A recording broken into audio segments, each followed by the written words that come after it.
샬롬 반갑습니다. 오늘은 에스겔서 17장을 함께 묵상하겠습니다. 17장은 예루살렘 멸망 2년 전의 이야기를 담고 있습니다. 두 독수리와 포도나무와 백향목의 비유를 통해 유다의 정치적 배신을 다루고 있습니다. 오늘 말씀은 그 상징의 의미만 알면 쉽게 이해할 수 있습니다. 첫 번째 큰 독수리는 바빌로니아 왕 느부갓네살을 의미합니다.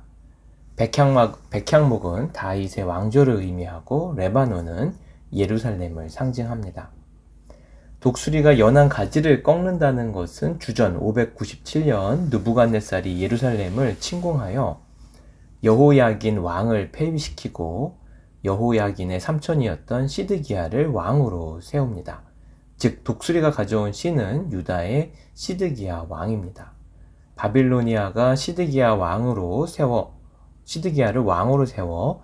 속국이 되게 합니다. 이것을 낮은 포도나무라고 비유하고 있습니다. 두 번째 큰 독수리는 이집트를 의미합니다. 시드기야 왕은 이집트에 도움을 요청했으나 출정했던 이집트는 다시 돌아가게 됩니다. 그래서 이 포도나무가 두 번째 독수리에게 뿌리와 가지를 뻗는다는 것은 이집트에게 도움을 요청했다는 것을 의미합니다. 이 내용은 예레미야 37장에서 좀 자세히 기록되어 있는데요. 참조해 주시면 좋겠습니다. 제가 말씀은 홈페이지에 좀 올려놓도록 하겠습니다. 시드기야 왕은 하나님의 이름으로 바벨로니아와 언약을 맺었지만 이집트를 의지해서 바벨로니아를 배신하였습니다. 하나님은 그 언약을 깨뜨린 결과 시드기야는 바빌로니아로 잡혀가 죽게 될 것을 선포하십니다. 이방 나라의 약속이라 할지라도 하나님의 이름으로 맹세한 것을 어긴 것은 곧 하나님을 배반한 것이라고 말합니다. 결국 시드기야는 실패했지만 하나님은 백향목 다윗의 왕조를 통해서 새로운 왕을 세우실 것을 약속하십니다. 하나님께서 심으신 풍성한 백향목은 열매를 맺고 온 새들이 깃들게 됩니다. 이는 다윗의 자손으로 오실 메시아, 곧 예수 그리스도를 상징하고 있습니다. 이러한 내용으로 오늘 말씀을 보면 좀 더 쉽게 이해할 수 있을 것입니다. 세번역 성경 에스겔 17장입니다. 주님께서 나에게 말씀하셨다. 사람아, 너는 이스라엘 족속에게 수수께끼를 내고 비유를 들어 말하여라. 너는 그들에게 말하여라. 나 주 하나님이 말한다. 큰 독수리 한 마리가 레바논으로 갔다. 큰 날개, 긴 깃, 알록달록한 깃털을 가진 그 독수리는 백향목 끝에 돋은 순을 땄다. 독수리는 연한 햇순을 잘라서 상인들의 땅으로 물고 가서 상인들의 성읍에 놓아 두었다. 그리고 그 땅에서 난 씨앗을 가져다가 옥토에 심었다. 시냇가에다가 버드나무를 심듯 물이 많은 시냇가에 그 씨앗을 심었다. 그 씨앗은 싹이 나고 낮게 퍼지며 자라서 무성한 포도나무가 되었다. 그 가지들은 독수리에게로 뻗어 올라갔고 그 뿌리는 땅에 박고 있었다. 그 씨가 포도나무가 되어 가지를 내뻗고 덩굴손을 뻗쳤다. 다른 큰 독수리 한 마리가 나타났다. 날개가 크고 깃이 많은 독수리이다. 그런데 보아라, 이 포도나무가 뿌리를 그 독수리에게로 뻗고 가지도 그 독수리에게로 뻗는 것이 아닌가. 이 포도나무는 새로 나타난 그 독수리를 보고 옥토에서 멀리 떨어진 곳에 물을 대달라고 하였다. 그 포도나무를 옥토 곧 물이 많은 곳에 심은 것은 가지를 뻗고 열매를 맺어서 아름다운 포도나무가 되도록 한 것인데 이 모양이 되고 말았다. 그러므로 너는 그들에게 전하여라. 나 주 하나님이 말한다. 그 포도나무가 무성해질 수 있겠느냐? 그 뿌리가 뽑히지 않겠느냐? 그 열매가 떨어지거나 그 새싹이 말라 죽지 않겠느냐? 그 뿌리를 뽑아버리는 데는 큰 힘이나 많은 군대를 동원하지 않아도 될 것이다. 그러므로 그것을 심어 놓았지만 무성해질 수가 있겠느냐? 동쪽 열풍이 불어오면 곧 마르지 않겠느냐? 자라던 그 밭에서 말라버리지 않겠느냐? 주님께서 나에게 말씀하셨다. 너는 저 반역하는 족속에게 이 비유가 무엇을 뜻하는지 알지 못하겠느냐고 물어보고 그들에게 일러주어라.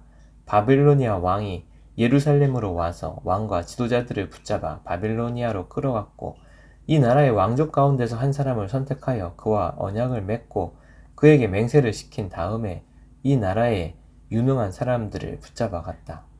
이것은 바벨로니아가 이 나라를 굴복시켜 독립하지 못하게 하고 그 언약을 지켜야만 명맥을 유지해 나가도록 하려 한 것이다. 그런데도 그는 바빌로니아 왕에게 반역하여 이집트로 사람을 보내서 자기에게 많은 군마와 군인을 파견해 달라고 요청하였다. 그가 성공할 수 있겠느냐? 그런 일을 한 사람이 죽음을 피할 수 있겠느냐? 언약을 어긴 사람이 죽음을 피할 수 있겠느냐? 나 주 하나님의 말이다. 내가 나의 삶을 두고 맹세한다. 그는 분명히 죽을 것이다. 바빌로니아 왕이 그를 왕으로 세워 주었는데 그 왕에게 한 맹세를 무시하고 그와 맺은 언약을 깨뜨렸으니 왕의 땅인 바빌로니아에서 그와 함께 있다가 죽을 것이다. 바빌로니아 군대가 많은 사람을 죽이려고 그의 성읍 옆에 흙 언덕을 쌓고 높은 사다리를 세울 때에는 이집트의 바로가 강력한 군사력과 많은 군사로도 전쟁에서 그를 도울 수가 없을 것이다. 그가 맹세를 무시하고 언약을 깨뜨렸다. 그가 언약을 어기고 이런 모든 일을 하였기 때문에 죽음을 피할 수 없을 것이다. 그러므로 나 주 하나님이 말한다. 내가 나의 삶을 두고 맹세한다. 그는 나의 이름을 두고 한 맹세를 업신여겼으며 나의 이름을 걸고 맺은 언약을 깨뜨렸으므로 내가 벌을 주어서 그 죄를 그의 머리로 돌리겠다. 내가 그물을 쳐서 그를 망으로 올가 바빌로니아로 끌고 가서 거기에서 내가 나를 반역한 그의 반역을 심판하겠다. 그의 모든 군대 가운데서 도망한 사람들은 모두 칼에 쓰러질 것이며 살아남은 사람들은 모두 사방으로 흩어질 것이다. 그때야 비로소 너희는 이렇게 말한 것이 나 주인 줄 알게 될 것이다. 주 하나님이 말한다. 내가 백향목 끝에 돋은 가지를 꺾어다가 심겠다. 내가 그 나무의 맨 꼭대기에 돋은 어린 가지들 가운데서 연한 가지를 하나 꺾어다가 내가 직접 높이 우뚝 솟은 산 위에 심겠다.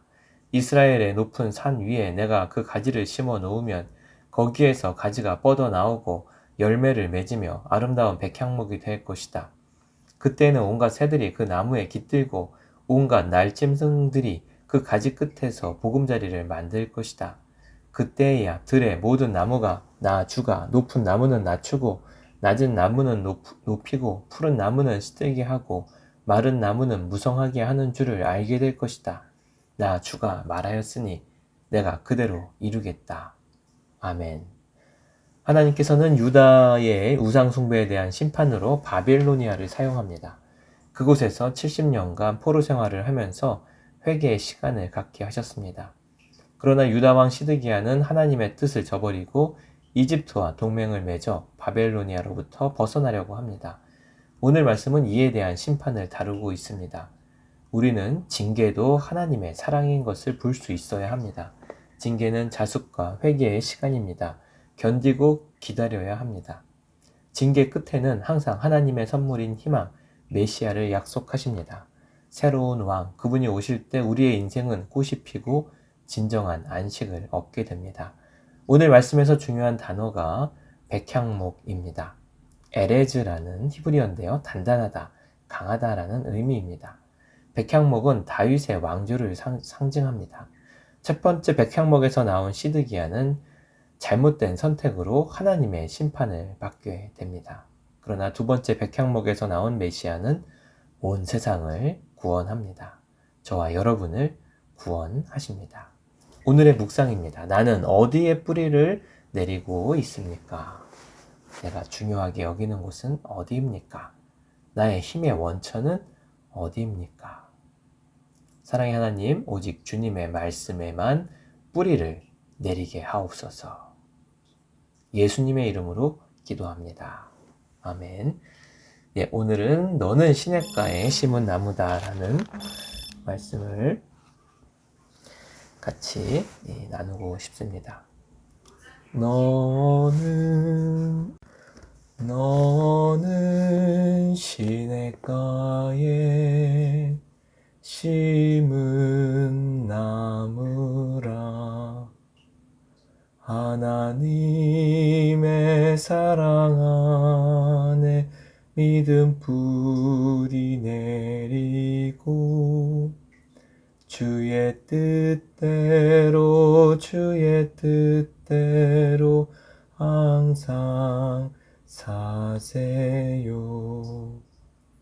주의 시절을 쫓아 구원 열매 맺으며 주의 영화로운 빛 너를 보호하리니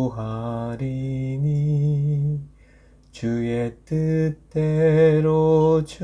뜻대로 항상 살리라. 아멘. 감사합니다.